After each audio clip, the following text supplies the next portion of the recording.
కాంగ్రెస్ తోటి పొత్తు పెట్టుకుంటుంది అని కూడా ప్రజలు అనుకుంటున్నారు కదా. అవునండి, అది మరి అవ్వచ్చు. ఎలాగంటే ఆవిడ ప్రస్తుతానికి పూర్తిగా అంటే టిఆర్ఎస్ పార్టీలో ఉన్నప్పుడే బీజేపీకి వ్యతిరేకం.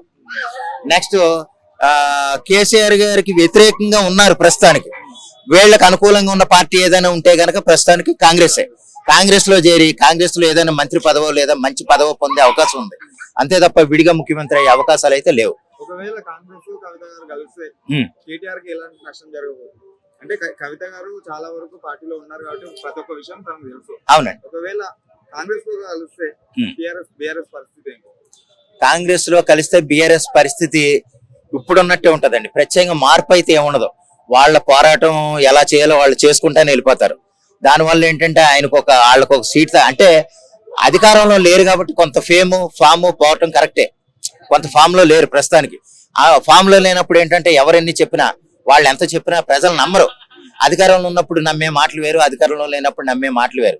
ఇప్పుడు ఆ విధంగా కవిత గారు బయటకు వచ్చి కాంగ్రెస్ లో చేరటం వల్ల లేదా కాంగ్రెస్ తో అలైన్ పెట్టుకోవటం వల్ల ఏంటంటే బీఆర్ఎస్ కి పెద్దగా మార్పు రాదనేది నా ఉద్దేశం. అంటే తన కూతురే ఇట్లా వ్యతిరేకంగా చెప్తుందని కూడా ప్రజలు అనుకోవచ్చు కదా. అనుకోవచ్చు. కొంత కారణం ఉంటుంది తప్ప పెద్దగా మార్పు అయితే రాదు. సపోజ్ ఎలా లెక్కేస్తారంటే వాళ్ళ స్ట్రాటజీ వాళ్ళకు ఉంటారు. ఒకళ్ళు పోతే ఇంకో నలుగురిని తీసుకొచ్చే కార్యక్రమాలు వాళ్ళు చేసుకుంటారు. అల్టిమేట్ గా వాళ్ళ పార్టీని వాళ్ళ కేడర్ని కాపాడుకోవడానికి చూస్తారు తప్ప పార్టీని మాత్రం గాలికి వదిలేరు. ఎందుకంటే పార్టీని కాపాడుకోవాలి కదా. వాళ్ళు పార్టీని కాపాడుకోవాలంటే ఏదో ఒక పని నిత్యం చేస్తూనే ఉండాలి. దానికో సలహాదారులు ఉంటారు, దానికో స్కెచ్లు ఉంటాయి.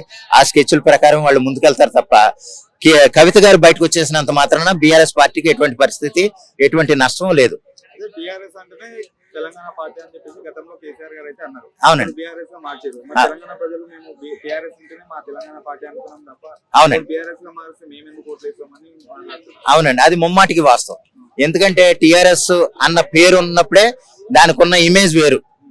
ఎప్పుడైతే బీఆర్ఎస్ మార్చారో అంటే మన రాష్ట్రాన్ని అంటే ఎంతో గౌరవంగా తెచ్చుకుని ఎంతో అంటే దేశ రాజకీయాల్లో కూడా పోరాడి తెచ్చుకున్న రాష్ట్రాన్ని మనం ఇప్పుడు బీఆర్ఎస్ అంటే భారత రాష్ట్రంగా మార్చేయటం అనేది కరెక్ట్ కాదు. చాలా మంది తెలంగాణ సాయుధ పోరాటం అవునండి లేదా మామూలు పోరాటాలు చేసి సాధించుకున్న రాష్ట్రాన్ని వదిలేసి కేంద్ర రాజకీయాలకు వెళ్ళిపోవటం అనేది కరెక్ట్ కాదు.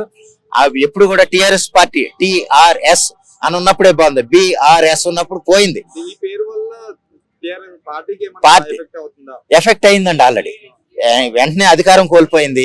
అంటే 2 సార్లు పరిపాలించారు, అది వేరే విషయం. కానీ బీఆర్ఎస్ అయితే ఎప్పుడైతే మార్చారో ఇక్కడ అంటే ఈ తెలంగాణ రాష్ట్రాన్ని వదిలేసి కేంద్ర రాజకీయాల మీద వాళ్ళు కన్నయ్యాలని ఎప్పుడైతే చూసారో అప్పుడే వాళ్ళ ప్రతిభ పోయింది. సీఎం ఒకటే సరిపోదు, నేను పీఎం కూడా కావాలని కేసీఆర్ గారు చాలా వరకు ఆశ మీద ఉన్నారు అని చెప్పి అప్పుడు ఏంటంటే అది ఆయన ఉద్దేశం అంటే కేసీఆర్ గారి దృష్టిలో అది మంచిదే కావచ్చండి. అంటే తెలంగాణ రాష్ట్రాన్ని తెచ్చుకుని తెలంగాణను పరిపాలించాను కదా, అలాగే దేశాన్ని కూడా నేను ప్రధానమంత్రి అయ్యి దేశం మొత్తాన్ని పరిపాలించాలన్న ఉద్దేశం ఆయన ఆలోచన మంచిదే కావచ్చు ఆయన పరంగా. కానీ ఏంటంటే అన్ని రాష్ట్రాల ప్రజలు అంటే మనకి 31 రాష్ట్రాలు ఉన్నాయి. ఇప్పుడు ఆ 31 రాష్ట్రాల ప్రజలు నమ్మాలి కదా. అసలు కేసీఆర్ అనే వాళ్ళు ఎవరో తెలియాలి కదా. ఇప్పుడు ఆయన యాక్చువల్ గా తెలంగాణలో తప్ప ఆంధ్రాలోనే ఆయన నమ్మేవాళ్ళు లేరు. పక్కనున్న రాష్ట్రంలోనే కేసీఆర్ ని నమ్మేవాళ్ళు లేరు. అటువంటిది ఇప్పుడు దేశ రాజకీయాల్లో చక్రం తిప్పేస్తాను, దేశ రాజకీయాల్లో చక్రం తిప్పి నేను ప్రధానమంత్రి అయిపోతానంటే ఎవరు నమ్ముతారండి? అందువల్ల ఏంటంటే అది అవకాశం లేదు.